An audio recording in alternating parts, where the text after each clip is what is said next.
लेकिन अगर आपको चाहत है, आपका अंतरात्मा चाहता है, तो जीवन में जब तक तन में प्राण है तब तक पुरुषार्थ जरूर कमाना, परमार्थ अवश्य कमाना।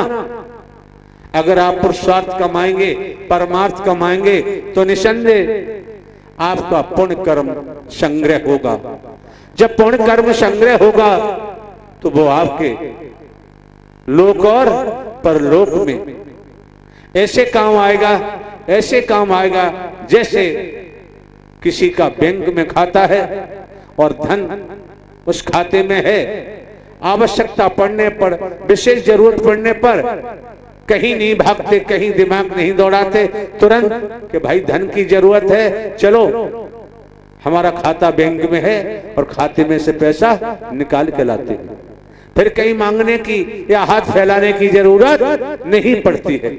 इसी प्रकार से आज मौका है, वक्त है, समय है, आप आत्माओं के लिए जो ऊंचे ऊंचे पदों पर आरूढ़ हैं, धनवान है, यश मिल रहा है, मान सम्मान मिल रहा है, तपेश्वरी सो राजेश्वरी, इसी तरह से उन्होंने भी साकार हरि परमात्मा का भजन किया होगा, इबादत की होगी, त्याग तपस्या की होगी, उनको नर नारी का चोला मिला और ऊंचे ऊंचे पदों पर आरूढ़ हैं, धनवान हैं, पदवान हैं।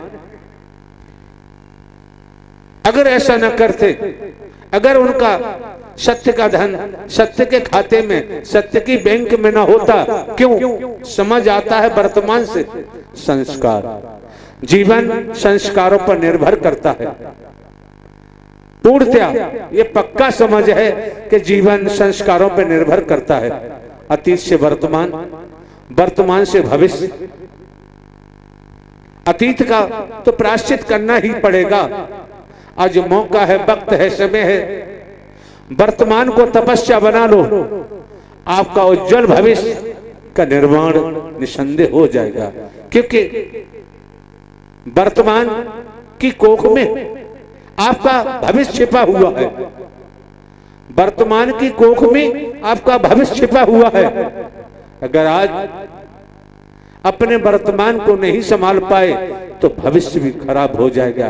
क्योंकि अच्छे कर्म का परिणाम अच्छा होता है, बुरे कर्म का परिणाम बुरा होता है। लेकिन मैं एक बात आपको ध्यान दिलाना चाहता हूं, वो क्या?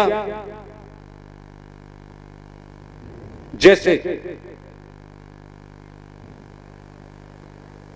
आपके कमरे में, आपकी अलमारी में जो कुछ आपने भरा हुआ है, जब खोलोगे तो वही निकलेगा जो आपने भरा हुआ है। ये शरीर रूपी कमरा है, ये शरीर रूपी अलमारी है, बहुत समझना है। कभी कभी परेशान हो जाते हैं।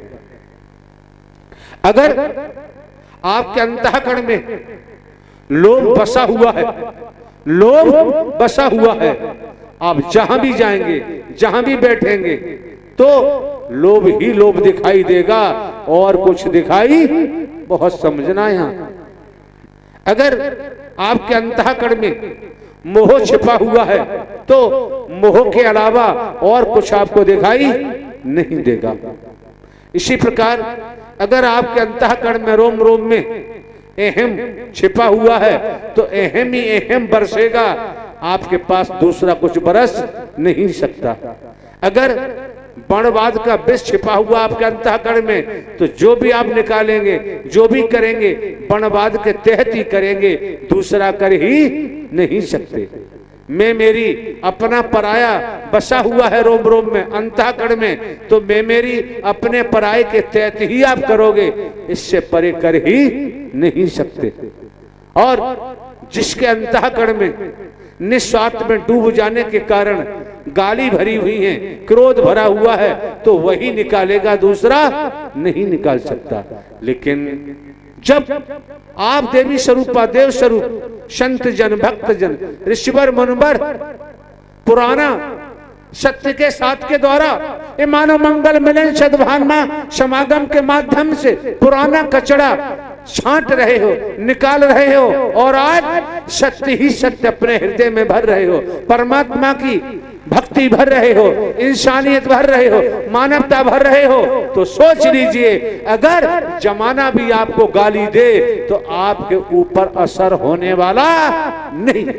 जहां सत्य विराजमान हो गया, सत्य की कृपा हो गई, फिर उससे गाली गलौज, भेदभाव, संप्रदाय, ऊंच नीच, गरीब अमीर का कोई असर नहीं होता है।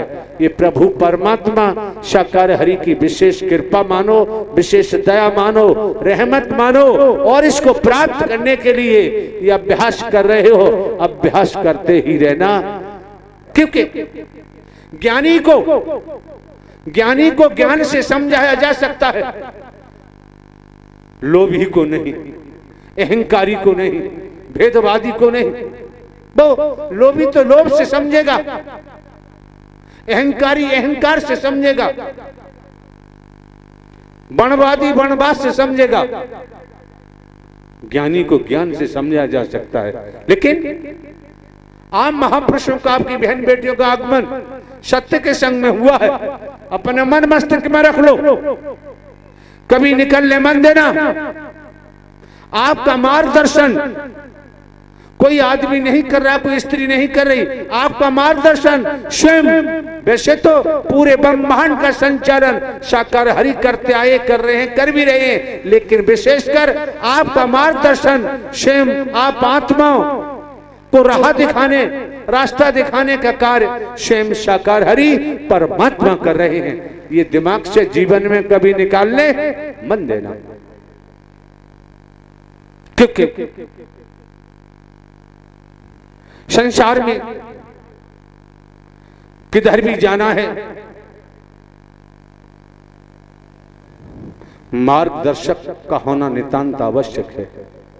अब किसने किस प्रकार का मार्गदर्शक चुना, जैसा है वो वैसा ही मार्गदर्शन करेगा। पूर्व में ही परिभाषित किया जा चुका है, व्याख्या की जा चुकी है। इसलिए आज मौका है, वक्त है, समय है, मिथ्या न स्वर, भेदभाव रहित, मैं मेरी रहित, छोटा बड़ा रहित, काला गोरा रहित, नर नारी रहित,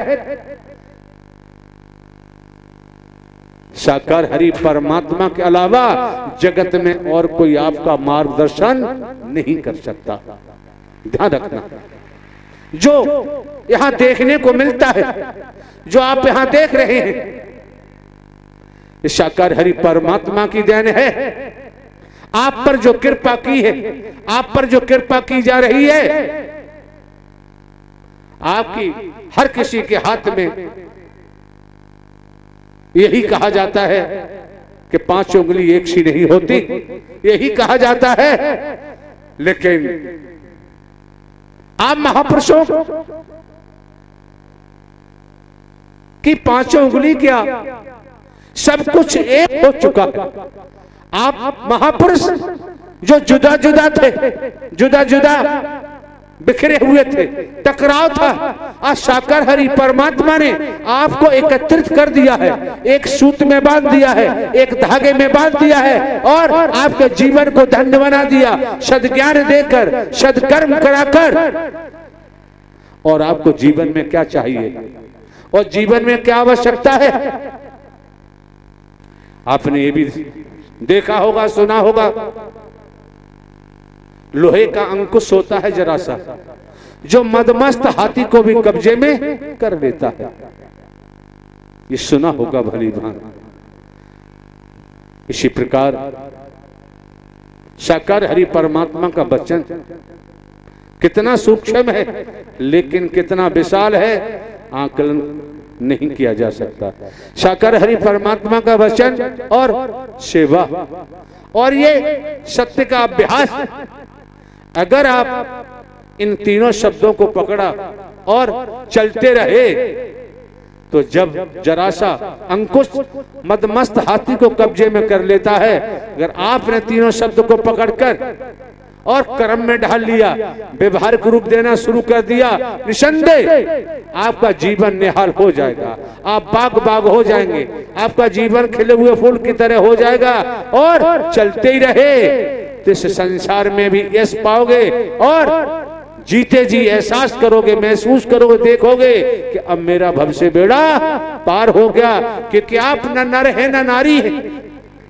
एक हाथ में सत्य की मसाल है, दोनों हाथ में सत्य की मसाल ले लो, खुद भी प्रकाशमान बनो और जिसको जरूरत है वो भी अंधकार से प्रकाश में आ जाएगा।